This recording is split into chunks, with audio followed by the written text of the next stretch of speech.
There's been some funding for the Teacher Development Agency that's enabled us to set up the Black and Asians Teachers Group, and we've tried to bring professionals back in from the industry to inform us about what we're doing in the curriculum, but also to set up a network where they can talk with our current students to see if there are any specific issues that might be usefully dealt with and moved forward and planned for.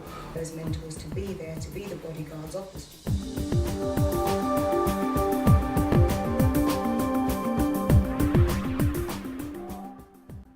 I always used to do youth work when I was at school and during sixth form and so on. So I always knew I wanted to work with young people. I did Camp America, and that really sealed it for me that I'd sort of made the right decision in teaching.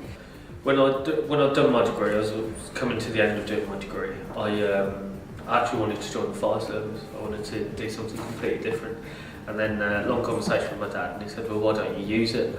I think in terms of my kind of experience of education, I went to a very good school, but I think that, you know, in terms of the difficulties that I had there, particularly with my behaviour, there were kind of one or two key people who I remember who kind of got me to the end of year 11. And so when people thought, oh yeah, you know, you should go into teaching, I thought, who, me? And I thought, oh yeah, I could do that.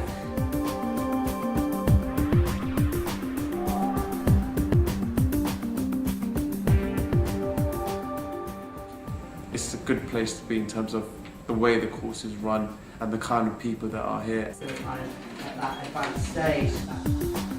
It's an established university.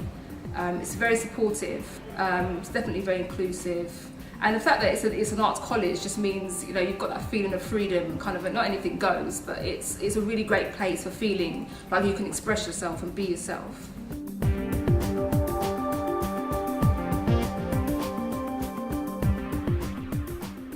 I think in terms of our specific subject area, partly in media we've always found it easier to recruit a more diverse group in terms of Black, Asian, minority, ethnic demographics. For drama, there have been traditionally in the past less BAME students at undergraduate level.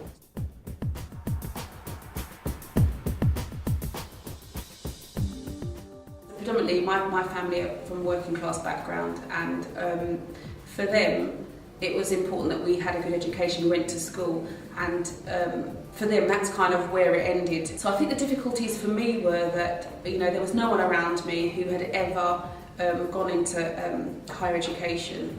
I think looking at structures of a lot of schools and looking at senior management in particular, they are not made of BME. From my experience, they're not made of people from BME backgrounds. And if you're working in a London school where you've got a combination of different races and cultures, students do look up to sort of the higher powers that be and see that there isn't that fair representation of the BME within the senior management.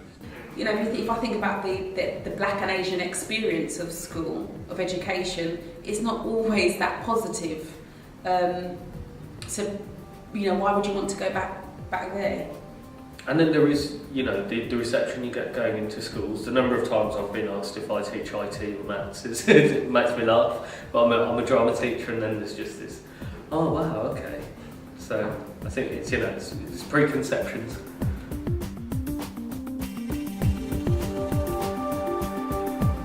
Kind of the support level in terms of maybe understanding your position as a BME teacher. Support, I suppose, comes in many guises. You might need support in writing an essay, but I think that personal, social, emotional support. If people from BME communities or internationally can see that there is representation of themselves, I think if you can see that, you're going to want to go there, or you know, be more appealing to know that, okay, they're open to all. I think it's about being proactive, and it's about allowing voice and also allowing people to talk together and to define agendas and feed that back into the system.